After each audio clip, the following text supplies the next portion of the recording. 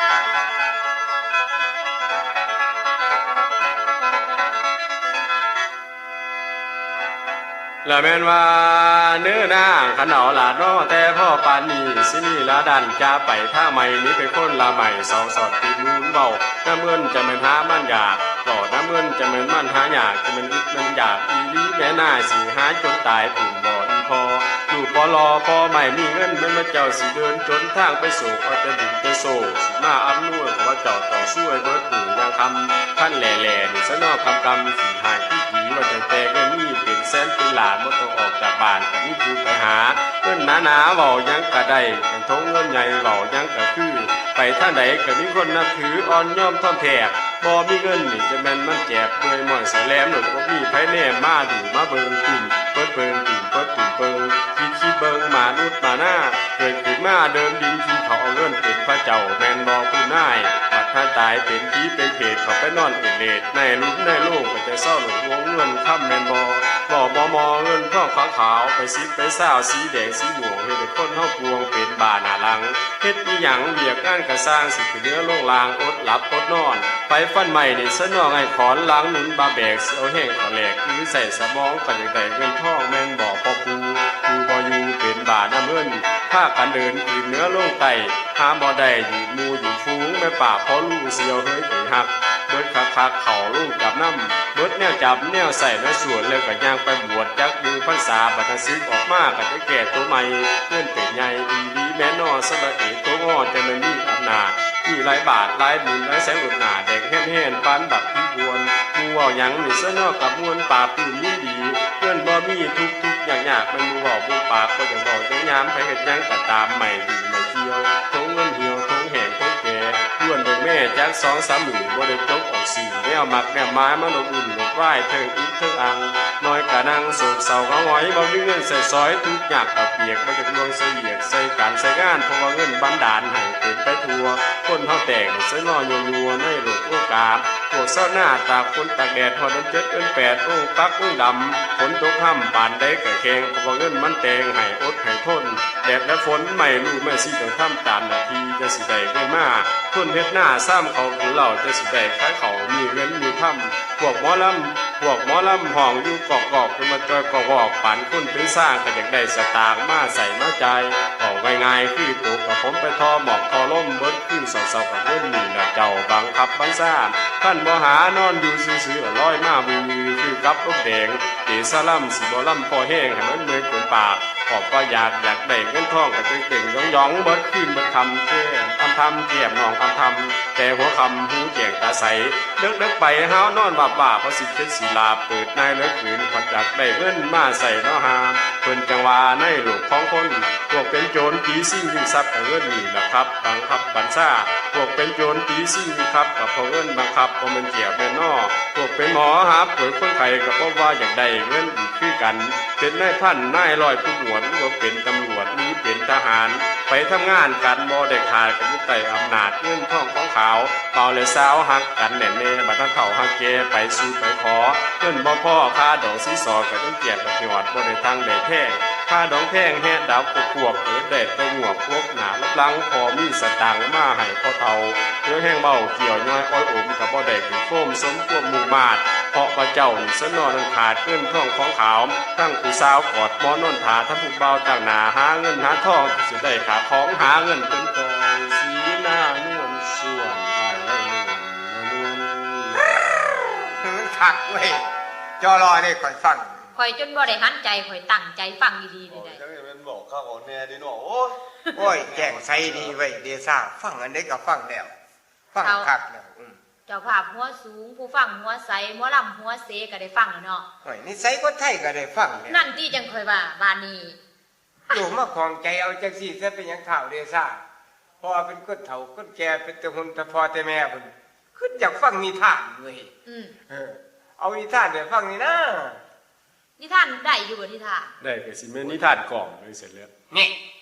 คันเว้ากับความลมแคมๆเข้ามาเด้เพิ่นต่างลูกเพิ่นเว้าขึ้นได้ก็ได้นิทานกล่อมมันก็2-3ขวบมันก็เบิดทั้งตัวนิทานกล่อม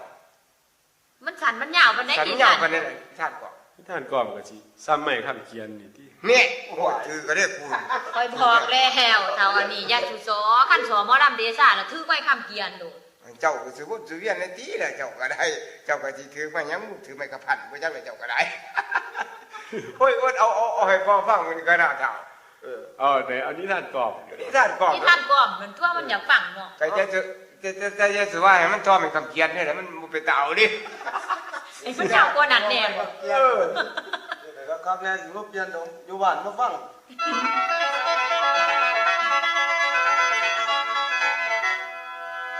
จังมาฟังจะฟังบุพังดอกซอนบัดนี้ตกหอดบอนมวนซืนเฮแซวบอนิ่งสวงนิ่งแอวกะสิจักกะจีเพราะว่าต่อไปนี้อินนิซาเดสิจกเอาบังเฮมาแจกมาใจฟังลำผมนั้นฟังได้ง่ายๆอารมณ์คบขันบ่ได้โจทย์ทำกันไผติดไผอยู่บ่ได้ศาสตร์ได้ครูอาจหันชันใช่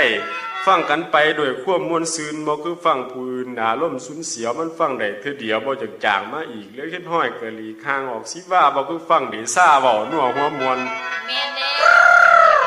ฟังหมอลำเดซ่าฟัง10เทื่อก็ได้นะ ยึกเข้าไป บ่ได้ใจปันป่วนไปหนามาหลังบ้านจ้างไปฟังเก่าเทื่อสิเทื่อคั่นจะว่าบ่เชื่อไปถามเด็กอุดมมัน ไปสิไปถามไปแล้วเดี๋ยวลมก็หลายบาทเว้ย เนาะ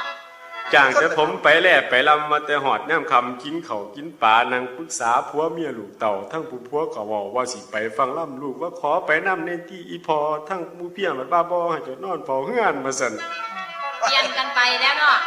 ทั้งขโมยผัดเวียนลักกล้วยทั้งลางพ่อดีผัวเลยยางลงจากบันไดขโมยเห็นตกใจแล่นต่ำเสากีเมียพ่อมนุงสิมีว่าขโมยตีผัวแล่นเข้าไปในครัวถือผงสู้รถมือหนึ่งถือผงสดประเป็นปืนM2กูจีซอยพวกกูต้นเฮือนดังจุด โอ้ยหยุดก็ได้โอ้แต่ถามเนี่ยก็ดี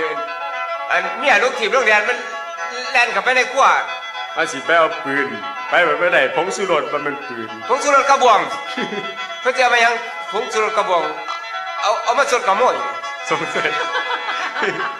โอ้ยเท่าอันนี้ว่าเป็นปืนก็ยังว่าเป็นปืน จากนั้นว่ามันจะมาสดกระโมยที่นี่ ขโมยเอาหัวมุดข้านไปข้านมากกล้วยไปคืนบามาเลยขันมาสาดขโมยเต้นขาดลาดไปเหยียบพังหมาหลุดลงหอกมาสีครับมากกันแล้วปรับเสียงเขาวง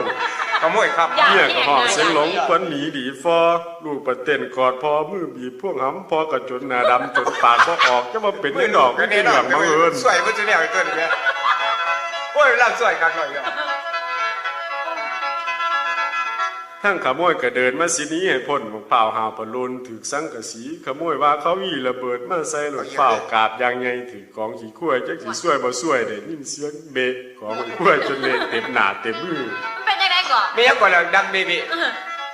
ได้ยินเสียงบอกเปล่าหาวโลนในสังกะสีขโมยผัดว่าเขาวีระเบิดใส่ภาษีกาบเขาเจ้ากาบลงไปไปถือกองขี้ขั้ว โอ้ยสวยไปหอดกระโมยสวยจนกาบกี่กล้วยดังเบะเลย ว่าเป็นดาดำปัดบ่เท่า โอ้ยเตรียมหนาแล้ว ช่วยว่าผู้ฟังได้เดี๋ยวนี้ กองขี้ขั้วจนเละเต็มหน้าเต็มมือยังเกิดดำปื้อปานหน้าพี่เพจก็สะได้เกิดเหตุขอบพอสถาไปจากหมอเดซ่ามารับมาแอลว่าแต่ออกแต่แก้วไปลองไปล่ำมีเหลืองเล่าประจำจักว่าเป็นยังบอกลังบานคนเหี่ยวออกเป็นหนามเป็นเนยลังบานตดออกไปเป็นล่มเป็นแหลง โอ้ย ไปเดี๋ยวสิบนเหี่ยวออกเป็นหนามเป็นไหนเนาะ บ้านไหนก็เหี่ยวไปหนาไปไหนมันจะตัวออกไปก็เป็นลม ตดเป็นล่ม โอ้ยทั้งบ้านพ่อกันที่กันเลยแล้วกันบอกเนี่ยจะเป็นมันจะก้นเลย เว้าเรื่องล่ำนี่บ่มีไผแข่งตั้งแต่หล้างขึ้นหลังพอผมล่ำให้ฟังแต่แต่ก่อนแสบๆคือเรื่องคนดังแม่พอคนดังแม่ไปเห็นกันตึกแหถามว่าไหนมอว่าซั่น ไปเลยดิไปอีกเลยดิ เป็นยังก่อนนี่ ดังแม่ก็ดังแม่ไปพอกัน โอ้บักแม่เพิ่นพอกัน ไปเห็นกันตึกแหปะถามว่าไหนมอแม่ผู้หนึงเพิ่นเว้าต่อว่ามอไหนดอกมื้ยว่าซั่นอย่าช้อนกันนะเว้ยหมอถามเอิ้นบอกว่านี่ช้อนเจ้านอกผู้นั้นเอิ้นมาบัดนี้โตสิเอาหยังหวาหมอถามเอิ้นใส่ศูนย์ให้กันยังไงออกมาดอกมวยนี่จะแม่นมันช่วยต่างคนต่างแมบห้องดักกันออบแอบออกท่าลาวี่ย่างก็ซกกตีกูตับมึงตุบทั้งดังแมบดังยุ่งพ่วงมัดสวิงบัดทั้งหูความจริงบักขอโทษเสียวว่าซั่น มันตีกันเจ็บแล้วมันยังเป็นเจียวกันสะแม่บักแม่นั้น บัดนั้นตีกันเมื่อยอะถามไปถามมามันต่างคนต่างแมบที่แรกว่ามันผู้นั้นสอนน่ะ โอ้ หมอนี่ก็ฟาดขึ้น เข้าใจกันผิดนั่นนะ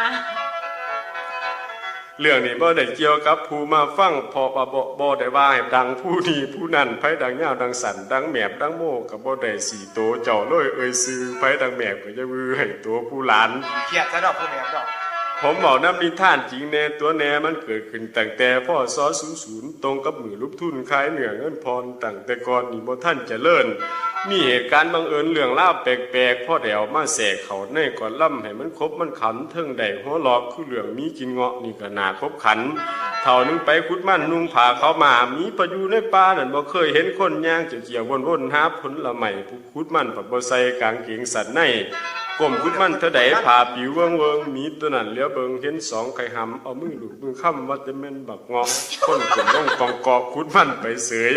ส่วนบะหมี่กันสิกัดกินเลยปัญญานบ่อร่อยมือน่ะจังสิคอยมากินมาสันเพราะว่ามือนี่มันบ่ทันสุกทันแก่สุกกวนแก่สิแซ่บสิหวานมีลูกไปหามาจะแม่นบักเงาะ ห่วยมีมันคือว่าเจ้าบอกว่าโอ้มีท่านสมัย มีทันสมัย เอ้ยเขาบอก บ่ เป็นมีกินบักงอก มีกินบอกว่ามีท่านสมัยอยู่ ไปบายไข่หำคนเท่านั้นแล้วก้มจกเอามันมีแบบว่าบักเงาะบายไปมาว่ามื้อนี้คือสิบ่ทันหวานบ่ทันสุกแห้งเอาไว้มื้อหน้าสิมากินว่าซั่นนี้ ฟัง ต้น ฟั ว่าง เว้านี่มีสิบ่หำตัวนี้มีสิบ่หำกิน มันสิบ่mámกินสิหำบ่ทันสุกมันเข้าใจผิดเขามาเป็นบักงอก โอ้ ให้สุกกว่านี่แน่คือสิแซ่บสิหวานนางเบิ่งหำโดนนานแล้วก็ย่างเข้าป่าผู้ขุดมันก็ค้อนตาบัดทางเซาขุดมันกลับเมื่อบ้านคือกันโดยไม่รู้เรื่องฮอดมื้อหน้าปัดเที่ยงให้เมียไปแทน มีก็มาตามแผนมาสีมากินเงาะเมียกับคุดเจาะบ่ได้สนใจกลมคุดมันเธอได้สินเพิ่งบาปสาธุอยากให้ผู้ขาบาปขั้นบอกความจริงแน่ไม่ยิ่งกองกลกองดากนั่นก็เป็นกากหวากคือบาดคือแผลผ่ากระแพกกับบ่ปกบ่ฮอเลี้ยวไปเห็นแต่นอผลอยู่ปิลีบางหนวดพาฤาษีพ่อผ่านกาบัง โอ้ยมีเห็นสีกระตือนตัวบัด ว่าเป็นหมอในซ่าว่าเป็นหมีเองอย่างนี้มันก็ยักษ์มากเลย เบิ่งหนวดพาฤาษีพ่อปานกาบังมีตัวนั้นก็นั่งพิจารณาแม่นไปว่ามาเฮ็ดมันแตกแต่มาเบิ่งมือแหลกคือจังเหลื่อมมองๆว่าซั่นว่าแม่นผู้ใดจองหองกามากินก่อนมื้อวานนี้คือจังย้อนคนพ่อหุยหายจมเสียดายว่าบักเงาะมันแตกหูจังสิกินตั้งแต่มื้อแรกซะซ้ำยังไข่ว่าซั่นนี้ มีมันเห็นมันเป็นเต่านั่นมันว่าเป็นบักงอกมันแตกมันเข้าใจผิด อ๋อมีเห็นผีว่าบอกว่าแตกโอ้มีเห็นโอ้ว่ามันบอกว่าแตกโอ้ยจะมันมีหัวจักพวกนี่มีท่านสมัย จมเสียใจว่ามันแตกมันเนายางก็ดงขอเราด้วยความผิดหวังผู้คุดมันปัดหมวกลังไปเห็นมีตัวนั้นเนี่ยมันจนเล่าสันปานคนบาปหมูเสียงหันใจวู้ทั้งวิ่งทั้งแลนแนวไปเห็นบ่แมนทั้งเมียทั้งผัวบ่เบิ่งเหนือเบิ่งตัวย่ามลุกย่ามนั่งกับผมเลยขอสั่งทั้งซ้ายทั้งยิ่งกันบ่ใส่สูงลิ่งเฮเนบผ่ากระเตียวต่อจากนี้แม่นเรื่องเสียวกับเสียวย่านสากกระเบือต่างคนต่างมีเมียสัญญากันไว้ก็สิเกิดเรื่องใหญ่วุ่นวายไส้ผงพอทั้งสองต้องลงกันไว้มันแกนบอกความแม่นย่ามเสียวไปยามไปย่ามใดก็ตามกลางคืนกลางค่ำต้องให้กล้วยขึ้นนำกับพันหลายย่าพันผู้นี้ไปหาก็นอนน้ำเมียใดพอสัญญากันไว้เมียตัวเมียเฮาไปเยี่ยมไก่เอานอนน้ำบ่ว่าบ่ให้ห้ามให้ยาทำตามสัญญาว่าซั่น โอ้เสี่ยวบัดนี้ เสี่ยวนี่ฮักกันแฮง ว่าไหนล่ะเสี่ยว สัญญากันไว้ว่าถ้าตัวมีเมียบัดเฮาก็ยามโตก็ให้เฮานอนน้ำเมียโตบัดหาโตมายามเฮา สุคนสิให้กันนะเนี่ย หมออยู่วันไหน โตก็มานอนน้ำเมียเฮา เอาไปเบิ่ง ไม่เป็นเสี่ยวหมอเอกนะว่ายังบอกเป็นเสี่ยวน้ำจัก3 คน พ่อดีเสียวมาหามาเศร้ามาแวผู้ที่แหลกบัดนี้กินข้าวน้ำไปแน่กินข้าวน้ำแล้วคุยกันไปแน่หอดย่ามกลางคืนเมียของเสียวกับบ่คัดบ่คืนนอนน้ำพอเสียวผัวกับบ่ได้เกี่ยวนอนถาเตยเว้ยเสียวกับฝัดเอาเลยค้าสั้นสากลากแจงมาแล้วจังหากเลิกล่าผ้าหนี เสียวหรือบ่เสียวผู้ตาย บัดนี้มาทั้งที่ของเสียวผู้นี้หอดเดือน3เดือน4ย่ามเขาขึ้นหน้าเสียวผู้นี้ก็มาหาอยู่ยามถามข่าวก็บ่สิได้ยาวเมียมันคือกันว่าซั่นหมอว่า มันจะไปต่อกันใช่ไหมบ้าน ว่าไปแหกเลยตีในเรื่องไม่ใช่ เมียหมอนั่นประสำคัญหูจักเล่ห์เหลี่ยมมีปัญญาเต็มเปี่ยมเลยออกอุบายคืนหาลายว่าสิบ่ให้พอเสียวเขาไปแทงหูเหี่ยวคือดังสัญญาพ่อแต่เสียวไปหากระจายการต้อนรับฝ้าวหนึ่งเขาปุบปักบอกผัวทันทีว่าแนวกินบ่มีบ่ได้หามาไว้ว่าซั่นแล้วว่าให้เจะไปซื้อไก่ในบ้านจักตัวพ พ่อดีผัวก็ลงเฮือนมาแบดอยากให้หมู่กินแสบปูปลาอาหารหมอก็เลยจัดการเข้าไปในบ้านบ่พอข้าวเมียประทับทายานว่าผัวไปโดนเลยใส่เหตุใส่กุดยางน้ำไวๆผัวก็รอสู่ไก่บ่หูเรื่องหูล่าวผัวบ่หูเรื่องนำ อันผู้เมียนั้นวางแผนบัด ฟังไปเมียไปบ่พ่อข้าวก็กลับมาคือว่าดีบ่ดียังทำทาคือย่านคือกลัวบอกก็เสียว่าตัวไปเห็นผัวหาสื่อก็ยากแล้วก็เลยเอาสากหารอตีคนสงสัยลาพิษมนต์ไปหลอดตารางหรือเห็นไผก็สร้างแต่ข่อยเป็นเมียยังเอาสากกระเบือไล่แทงไล่ตุคนไปห่างก็ซ้ำยุจักว่าลาวเป็นหยังเดี๋ยวนี้แล่นตามหลังข่อยมานี่ละดุดตำซ้ายตำสาบ่จังไผเป็นไผว่าซั่นระหว่างจักตัว ไปย่านที่แล้วเนาะพอเสียวผู้นั้นเนาะ ทั้งพอเสียบ่ตกใจย่านเสียวเอาสากมาตำกลตำดาคือความเขาจ๋าบอกไม่เสียว่าสิมาเยี่ยมอีกเธอไม่ยางลงเฮือนไวๆเทิงย่านเทิงกลัวน้อยมานานผัดผัวกลับมาคือเว้าเมียก็นั่งหนึ่งเขาบ่ปากบ่ไอ้พอเสียวเจ้าไปใส่ถามเมียความซื่อเมียว่าเพิ่นนั่นวือเอาหล่นเอาเหลือเพิ่นขอสากกระเบือนำข่อยบ่ได้เพราะว่าข่อยบ่ให้ย่านบ่มีแนวตำรถหน้าแดงหน้าดำหนีเมื่อแล้วตัวว่าซั่น เมียว่าบัดเมียกับตัวผัวอีกติ แน่นอนไม่ได้ ผัวเพิ่นเลยว่านี่จังแม่นเจ้าซัวผัวให้เมียภาษาสากกระเบือเสียวขอเท่านี้ก็สร้างมาขี้ทีคือบ่ให้มันไปเอามาหนีไว้ถือสากปุบปับปานนี้เสียวผู้นี้แล่นน้ำเสียวว่าเอิ้นว่าเฮ้ยหมอมือนึงยกนึงย่อสากกระเบือขึ้นฟ้าเอิ้นบอกเสียวไปว่าเอาบ่เอาไหมเสียวประแทงตกใจย่ามเลี้ยวมาเบิ่งก็เลยไปเบิ่งปานเขาเกียหมาความต้องให้ทนหน้าว่าสิหนีให้พ้นเสียวก็แล่นน้ำก้นถือสากกระเบือว่าได้แท้แม่นเมียเล่าเป็นคนก่อระว่างแผนใดดีเนาะให้เสียว บอกยันสักกระเบือ บอกมอผู้เป็นพันหลายย่าแล้วแก้ไขปัญหาได้อย่างเด็ดขาดย่านบ่เสียวมาฝาดพิษหิดพิข้องตั้งเปลืองแห้งเจ้าของย่ามเด่งย่ามฮอนโจสะกอนเหลืองสากกระเบือมาฟังผัวกับเมีย3คนลูกเต่านี่ก็ครับก็คอยในเรื่องปัญญาบัด วันนี้นิทานยังอีบัด ผัวกับเมีย3คนกับลูก ผัวกับเมีย ไปเฮ็ดหน้าน้ำกัน โอ้ซีกรอบไม่ได้ซีกรอบ ยามลงหน้าผัวเมียลูกเต่าตื่นมือเช้าผัวไทยเมียดำลูกก็เอาไปนำแค้นไว้ในอูลูกก็บ่คอยอยู่ให้แอวให้วนเฮ็ดเวียกไปบ่ดนทั้งลูกผัดให้คั่นพ่อแม่นั้นได้ไปบุ่มไปยังจำบ่ให้บ่ลั่งละแม้พ่อน้อยแต่คันป้าคันปล่อยให้เล่นอยู่น้ำเถียงก็ได้ยินแต่เสียงห้องให้ได้ท่าผัวกับเมียก็เลยว่าเฮามาเปลี่ยนกันเอาว่าซั่น โอ้พัดเปลี่ยนกัน เพราะว่าลูกนี่ป้าบ่ได้คันป้าไปก็ให้ บ่มีผู้เอาหน้าพัดเปลี่ยนกันผัวกับเมีย ธรรมดาลูกก็สำคัญนึกไปอีก ลูกของเฮามันป้าบ่ได้การทำนาทำให้สิบ่แล้วนํเขาคั่นมือใดข่อยเอาให้เจ้าไปเฮ็ดเวียกมันบ่มีทางเลือกคันบ่เฮ็ดคือจ๋ามือใดข่อยดำนาเจ้าอยู่น้ำลูกว่าซั่นผัวว่าเมียว่าผัวเว้าถูกพร้อมพบตบมือเลยเฮ็ดให้มันคือกับความผัวเว้าตื่นมื้อเช้ากินข้าวกินปลาเมียก็ไปดำนาลูกอยู่น้ำพอโดนปานใดก็บ่ให้แอวกวนใจผัวแล้วคนหัวใสยามลูกสิให้แล้วก็คอยใบซองบักให้หำให้ลูกเลี้ยงลูกกำเป็นเลยพอบาด โอ้ยมันพอจังไรพาเงย คือเด้อเจ้า ลูกกับลูกสลาดพิษบ้านพิษเมือง เจ้าว่าสิบอกอะไร มือได้อยู่ทั้งเถียงได้เล่นห้ำพอกระโดดบ่อสิให้สิวอนพ่อก็นอนป้าหำแม่เนียงแต่เช้าฮอดเที่ยงเมียก็คิดสงสัยบัดนี้ว่าผัวเฮ็ดจังได๋ลูกจังบ่ให้ทิ่มกล้าไว้แล้วย่างขึ้นมาเถียง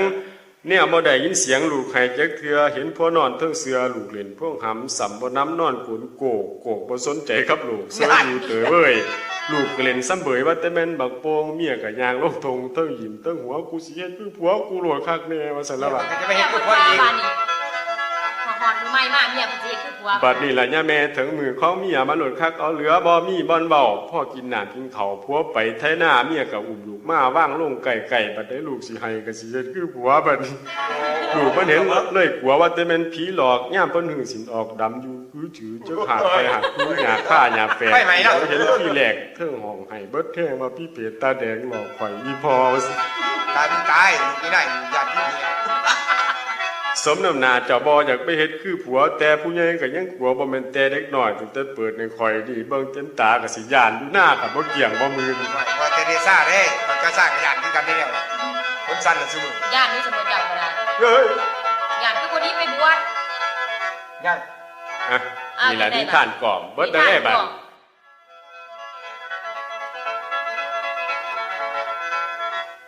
จังว่าหมอเดซ่านี่เป็นคนบ้านนอกบ่เคยเห็นบางกอกกรุงเทพกรุงไทยบ่ได้เกิดในไห้คือพวกญาทานบ่เคยได้ไปผ่านกับความเจริญเว้าดำเงินก็อึดอยากหาเลี้ยงท้องเลี้ยงปากก็บ่อิ่มบ่พอสิเฮ็ดจังได๋น้อเหลือเกิดบ่ได้คิดไว้คันโศกอำนวยคันถึกเลขถึกหวยรวยเงินคือเพิ่นก็สิไปหาเซินกรุงเทพจักที่ฝันดีๆบ่ผิดบ่พลาดสิจกเงินออกฟาดจัก 2-3 พันพ่อเว้าแล้วก็ฟันปานหมอลำมูบัดนี้ โอ้ยเห็นว่าเป็นบ่ละมูอยู่บ่ใส่ได้ เป็นหมอลำมูสิบ่บอก ธร กัน รม แล้ ดาว แล้วจอยซ่ากับบ่ละมูนี่เว้ย อยู่บ่อยู่ถือเลข3ตัวบ่จักปีบจักโหผีพ่อเขาสากมาสิรวยก็บ่ยากน้อแล้วดีซ่ารับเงินมาเต็มทงเต็มไทยสิไปเที่ยวเมืองใหญ่ก่อนหน้าจักหนล่าความจนจัก 2-3 มื้อให้มันอยู่ซื่อๆอย่ามาเกี่ยวมาเวียนถ้าอยู่เฮือนซะเด้อความทุกข์เพราะว่าเฮานี่ฟุกได้เงินเป็นแสนส่วนหมอแค้นเล่าไปเป็นหมู่งานลำคูพักไว้จักข้าวสั่งเหล้าขาวห้องทองจักขวดปัทยกขึ้นอวดเด็กหวยว่างน้องถาพี่แลย่องๆหูตากล้าแก เจ้าไป นี่บ้าน คือก็ลงไปในความเว้าความจาหลดไหลมาเทมาบ่มีผู้บอกนั่งรถจากบ้านนอกมาฮอดในเมืองจักสีสิวสีเหลืองตึกรามบ้านซองบ่มีห้วยมีห้องคือบ้านขอวางทางมันก็ลาดยางจนแปนเอิดเติดคิดตะลึงพึ่งเพิดเลี้ยวปะมาเลี้ยวไปมอเตอร์ไซค์รถเมล์3ล้อไม่อยู่ทุกยี่ห้อเจเป็นแอร์ไลน์ทั้งเมกอินไทยแลนด์ซัมติง US บอนที่แยกประเทศไฟเขียวไฟแดงรถแลนมาเบิดแห้งเบรกดังอวดเอียดขั้นลังเขามาเบียดล้อถาไฟเขียวบัดทันเลี้ยวเบิงล่าเบิงรถยังกับพ่อปันหมดไตออกจากหวยนี่จะแม่นเจ้ารวยน้อแล้วน้องพี่พากันสื่อรถขี่เสยไปเสยมันโดยบ่แบ่งให้กันสื่อปุ๋ยเสเขาเงินเมื่อเจ้าสื่อรถสื่อล่าคันเอาไปสื่อหน้าคือสิได้หลายพันขั้นมาตึกนั่นก็สูงเอานั้นจนเพียงไปตานหัวกันใดกายซ่านี่จังแม่นหายากเพียงไปเผาไปหมากหลังใดก็ดีหรือว่าสวนบ่มีสั่นบ่พอใหญ่ใหญ่ไปปลูกของใหม่คือสิได้หลายหลังฟูขึ้นไปเฮ็ดหยังเก่าสั่น10สั่นเปลืองบันไดหลายขันแม่นบ่คุณลุงตึกสูงๆกลางคืนกลางค่ำบัดหาโกดขึ้นนำคือบ่ย่านตกใจเดาเท่าใดเลี้ยวลงมาลางคือสิเป็นวึงวางยามขี้ยามคมในบ่ตัวของผมนี่มันคนใจอ่อน สูงหลายปัจจุบันมึงมันหนังยังเกาะ คอนโดมิเนียม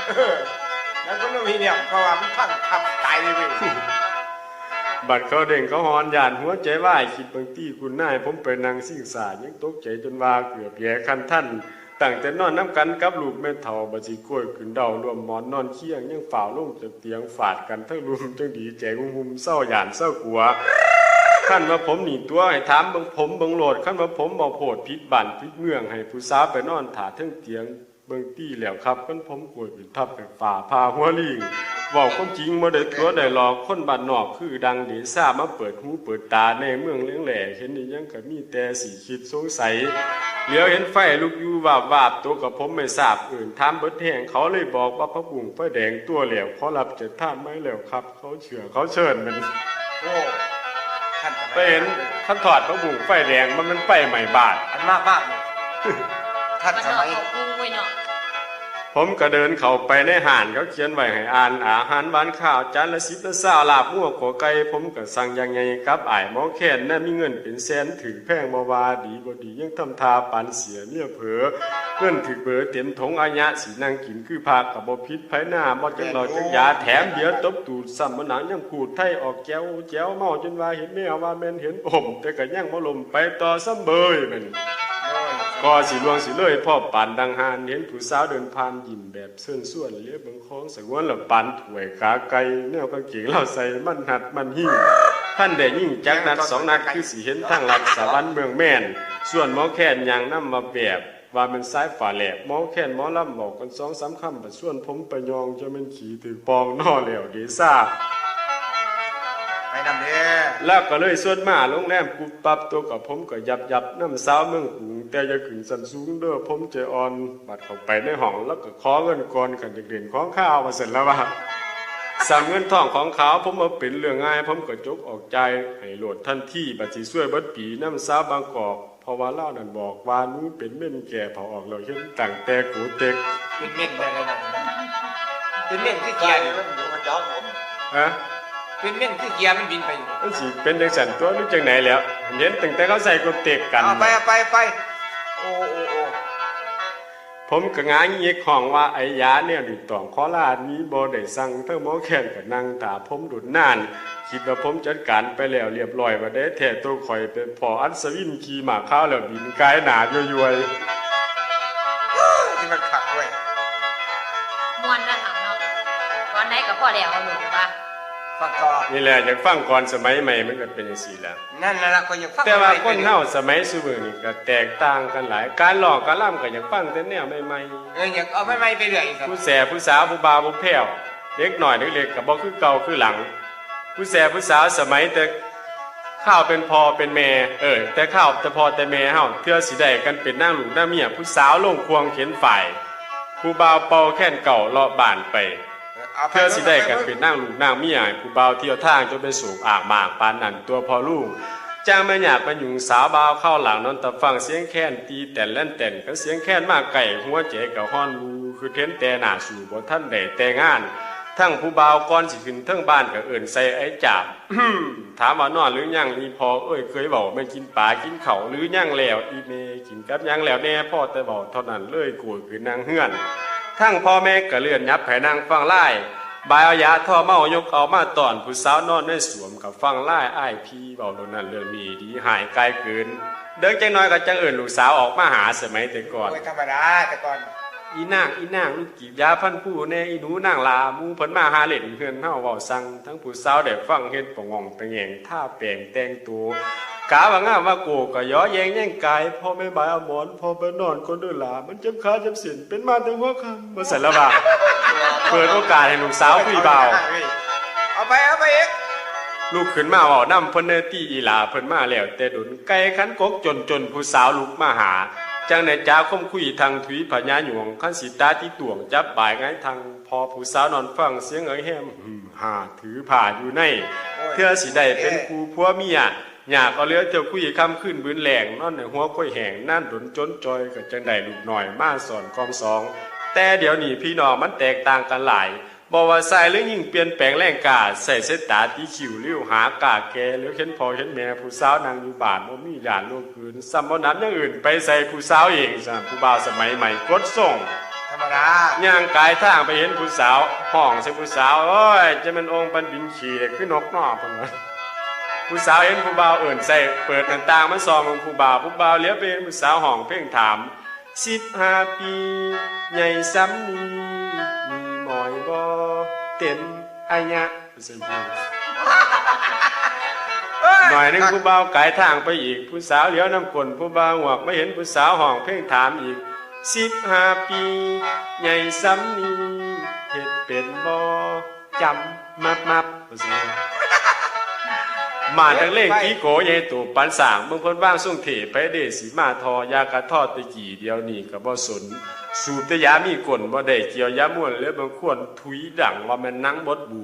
บ่ล่มถูมาไก่ควรไปเกี่ยวงอนผู้สาวนางอ้อนซ่อนเฮ็ดกะลิกะหลิวปานอยู่แม่ยมาหน่อยบ่สาเกี่ยวย่อยอ้อยอมใส่คารมคมค่ายบ่ท่านพ่อมือความเขาน้องความดื้อถือเอาสมัยใหม่น้อยก็ส่วนกันไปเที่ยวมองหันมองนี้ดีหายก็สร้างมันบ่มีแนวสิกันว่าแต่เพิ่นพอใจยังก็ไว้ปันเหียเสือคำลงหล่อบ่ท่านพ่อสามมือก็คือความเขาว่าแม่ยิ่งกองน้ำตาบัดยามออกจากบ้านเห็นบ่ละพอลูกน้อยเพราะว่าท้องพุ่งโซนโง่เงี้ยนบัดเขาเห็นของดีขี่หนียังมาบ่แม่นหาความต้านประจันไปเบิดหมู่ผู้เพิ่นดีก็มีอยู่ผู้ขอเขายกหนองทางบ้านหมู่เฮาม่วนที่ผมกล่าวเว้าเป็นบ้านอื่นไทไกทั้งบ่โดนหิห่าวเพิ่นว่าโอ้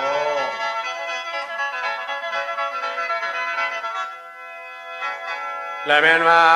เนื้อนางขนอหลาดน้อแต่พ่อปานนี้สิริลาดันจะไปทางใหม่นี้ไปคนลาใหม่สอสอนที่นูนเจ้าเป็นยังดีทราบเป็นใดก็เจ้าเป็นไก่ก็สิเป็นแล้วแดงเจ้าล้ำแข็งข่อยแห้งล้ำกาก็เจ้าเป็นบ้าก็สิเป็นบ้าหมูก็เจ้าเป็นผู้ก็สิเป็นผู้ใหญ่บัดก็เขียนกะไล่ผู้หน่อยออกเลยเจ้าเป็นเคยก็สิเป็นพ่อเฒ่าท่านแม่นเจ้าเป็นศาสตร์เป็นมอนก็สิเป็นผู้นอนยามรับมามือเจ้าเป็นเลื่อยก็สิเป็นคนสาวเจ้าเป็นล่าวเป็นข้าวมินิดก็เป็นผู้มิลิดตีเจ้าอ้อมือเจ้าเสือเหลืองก็สิเป็นเสือโคนี่ท่านเจ้าเป็นองค์ข่อยต้องเป็นหันเจ้าเป็นใหม่ก็สิเป็นคนฟันให้คิดให้ขาดเจ้ารักษาจาติจติขอเอาเสียงฮีทับออกก็แล้วเจ้าตีแขวข่อยต้องเป็นหีเจ้านี้ข่อยนี้เจ้าอยู่ข่อยอยู่เจ้าคู่ข่อยคู่เจ้าน้องข่อย ย่อมเจ้าพร้อมข่อยพร้อมเจ้าอ้วนข่อยอ้วนเจ้าละมวนข่อยแหงละดีเจ้าเป็นผีก็สิเป็นผีเพศนั่นเจ้าเป็นเหตุทางข่อยเป็นผลเจ้าเป็นคนก็สิเป็นมนุษย์ผู้สุดจุดคือรักคือต่อเจ้าเป็นขอก็เป็นบักกะแรงหามันด่างแมงแค้นอยู่ข้อห้วย